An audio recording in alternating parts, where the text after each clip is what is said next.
नमो भगवते वासुदेवाय नमो नमः। आज 24वां और अंतिम अध्याय स्कंद का विदर्भ के वंश का वर्णन होता है। इसमें जो राजा विदर्भ हैं उनका विवाह होता है भोज्या नाम की कन्या से, और इनके 3 पुत्र आगे उत्पन्न होते हैं। इनके नाम है कुश, कृत और रोमपाद। रोमपाद के बारे में हम पिछले अध्याय में जान चुके हैं। यह बहुत ही श्रेष्ठ हैं इन पुत्रों में, और इनके आगे पुत्र होते हैं प्रभु, कृति, उशिक और चेदी। यह जो वंश है, इसी वंश के अंदर शिशुपाल आदि राक्षस उत्पन्न होते हैं। जो दूसरे पुत्र हैं कृत, इनके आगे पुत्र होता है एक कुंती, उनका दृष्टि, उनका निवृत्ति से दृष्टहा, व्योम से जिमूत से विकृति, भीमरथ से नवरथ, आगे दशरथ, शकुनी, करम्भी, देवराज, देवशक्र, मधु, पुरुवश, अनु, पुरुहोत्र, आयु और सातवत। यह सभी इनके पुत्र हैं आगे के, इनके आगे का वंश है। फिर सातवत के आगे होते हैं यह महाभोज, भजमान, भजी, दिव्य, वृष्णि, देवावृद्ध और अंधक। तो यह 7 पुत्र सातवत के आगे उत्पन्न हुए हैं, जिसमें इन भजमान के जो इनके दूसरे पुत्र थे, इन भजमान के आगे 6 पुत्र और उत्पन्न होते हैं। उनके नाम हैं निम्लोची, किंकिण, दृष्टि, शताजीत, सहस्त्रजीत और आयताजीत। यहाँ पे जो देवावृद्ध हैं उनके प्रभु उत्पन्न होते हैं, और इनके बारे में, दोनों के बारे में यह सुना गया है, यह कहा गया है, हमने देर से जैसे सुन रखा था वैसे ही निकट से देखते भी हैं।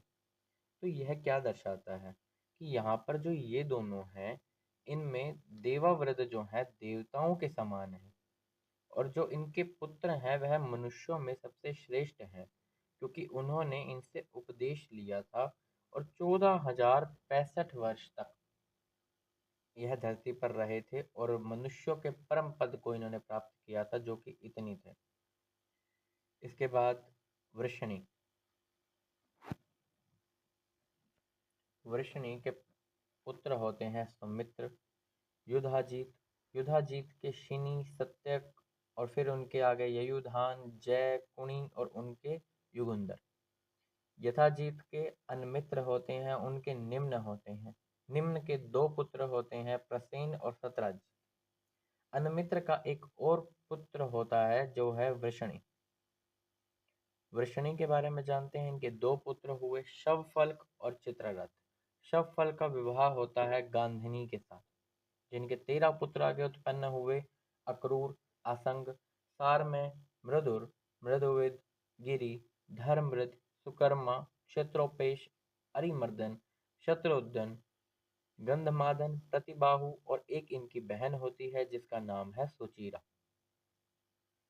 चित्ररथ जो है उनके आगे पृथु, विदुरथ आदि बहुत से श्रेष्ठ पुत्र हुए। इनमें अक्रूर जी भी थे, जो कि सबसे पहले थे और इन सबसे श्रेष्ठ भी थे। उनके देववान और उपदेव नाम के पुत्र होते हैं।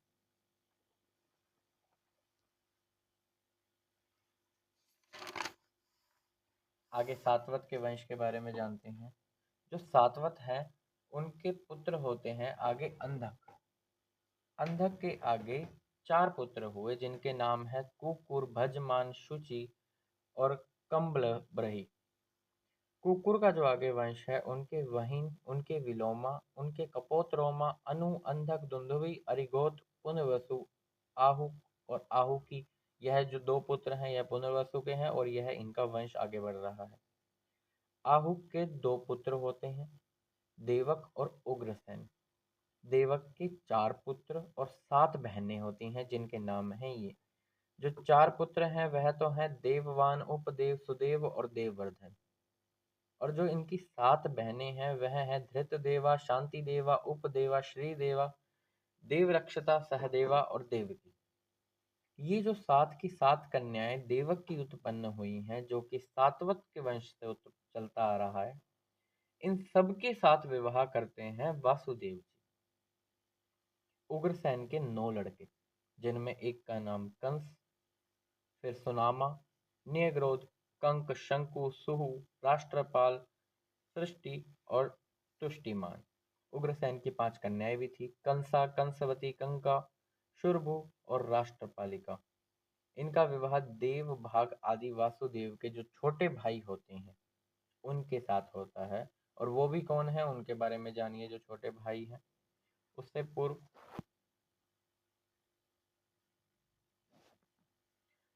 चित्ररथ के आगे विदुरथ होते हैं, शूर, भजमान, शिनी, स्वयभोज और हृदिक। यह वंश इस प्रकार आगे बढ़ा, जिनमें इनके आगे 3 पुत्र हुए, देवबाहु, शतधनवा और कृतवर्मा। इनमें एक देवमीड़ भी थे, जिनके पुत्र हुए शूर, उनके मारीशा। और शूर शूर और मारीशा पति पत्नी हैं। देवमीड़ के पुत्र हैं शूर। तो शूर और मारीशा के आगे पुत्र होते हैं वासुदेव, देवभाग, देवश्रवा, आनक, संजय, शामक, कंक, शमिक, वत्सक और वृक। यहाँ पर वासुदेव जी की 5 बहनें भी हैं।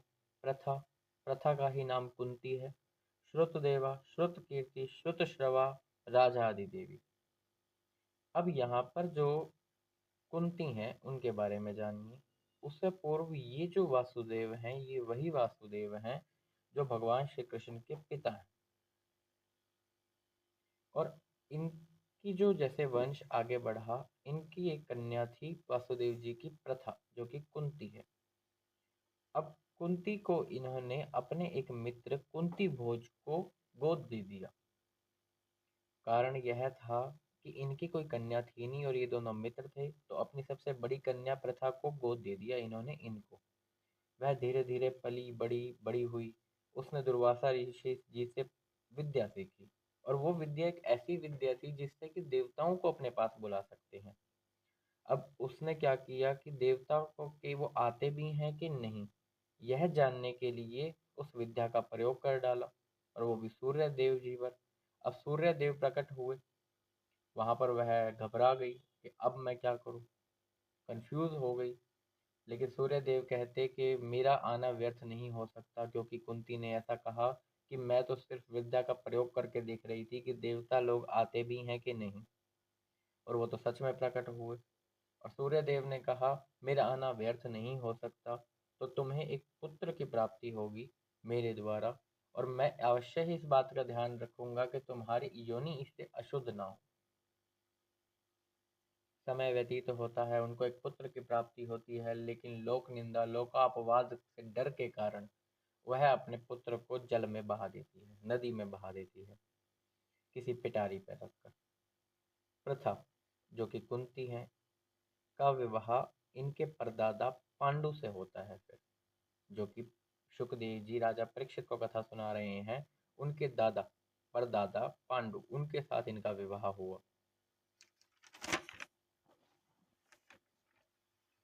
आगे जानिए, जो श्रुत देवा हैं उनका विवाह होता है कुरुक्षेत्र के राजा वृद्धशर्मा से, और इन्हीं के आगे पुत्र उत्पन्न होते हैं दंतवक्त्र ये और शिशुपाल।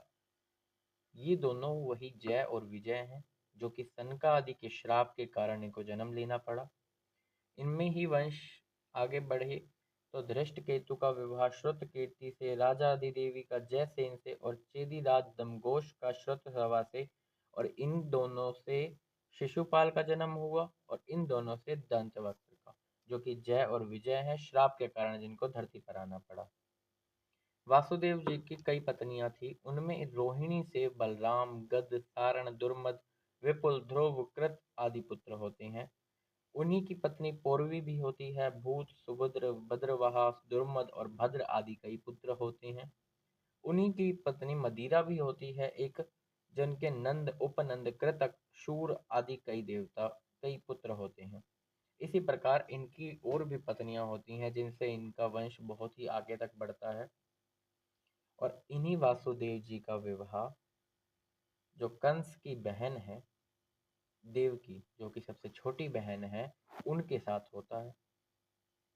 और इनसे 7 पुत्र और एक 8वें पुत्र स्वयं, जो कि श्री भगवान हैं, उनका जन्म होता है। जो 7 पुत्र हैं वह तो है कीर्तिमान, सुषेण, भद्रसेन, ऋजु, तन्मर्दन भद्र बलराम जी। और साथ ही जो 8वें पुत्र हैं वह स्वयं श्री भगवान थे, जो कि श्री कृष्ण के नाम से उन्होंने बहुत सी लीलाएं करी, इस धरती का भार हल्का किया। जब जब इस धरती पर ब्राह्मण द्रोही पैदा होने लगे, जब जब असुर राजा बनने लगे और इस सृष्टि का पालन करने लगे, तब तब उन्होंने ऐसे ही कई अवतार धारण किए। उनमें से एक अवतार उनका है श्री कृष्ण, जिसमें उन्होंने मथुरा में जन्म लिया और गोकुल नंद बाबा के यहाँ पले बढ़े। समय व्यतीत होता गया, वह मथुरा वापस चले गए। जब तक वह वहां पर रहे, गोपियों को रिझाना, ग्वालों के साथ खेलना और साथ ही गऊओं को चराना इत्यादि कार्य उन्होंने किए। और उनके कार्यों के अंदर इतनी गोपियों की रुचि हो गई, इतना मन करता था कि वह तो उनके जाने के बाद उनकी विरह की पीड़ा में ही जीवित हो। उनको तो एक एक क्षण इसलिए ही था कि श्री कृष्ण हमारे पास हो। वो विरह की पीड़ा गोपियों के सिवा कोई समझ भी नहीं सकता, जो कितनी ही उदास भरी थी, कि दिन रात वह उन्हीं का ही इंतजार करती थी। क्योंकि जब श्री कृष्ण भगवान वहां थे तो उनको देखना और अपने मन में इच्छाएं रखना, कि उनका इंतजार करना कि वह कब आएंगे और कब उनके दर्शन होंगे। हर सुबह की शुरुआत उनकी श्री कृष्ण भगवान से होती थी। और श्री कृष्ण, उनकी नटखट जो छवि थी, उनका जो बाल कृष्ण का मुख था, वह इतना सुंदर था, इतना सुंदर था कि आम मनुष्य देखे तो कभी शायद उनको छोड़े ही ना, एक टक नजर हटे ना, पलके झपके ना। इस प्रकार का श्री कृष्ण, जो उनकी मुख चंद्र कमल था, वह तो एक तरफ देखो तो देखता ही रह जाए हर कोई। तो वह विरह की पीड़ा गोपियों ने सही, जो कि एक बहुत ही बड़ी बात है। श्री कृष्ण भगवान ने फिर द्वारिका के राजा भी बने, कंस का वध भी किया और पांडव और कौरवों के बीच में जो युद्ध था, उसके ही बहाने से ही इस धरती का बहुत सा भार हल्का किया, जिसमें बहुत से असुर, बहुत सी अक्षौहिणी सेना जो बन चुकी थी, जो बहुत से राक्षस इस धरती पर राज कर रहे थे, वह भार हल्का करने के लिए ही भगवान ने अवतार लिया था। यहाँ पर नवम स्कंद की समाप्ति होती है। हरि ओम तत्सत।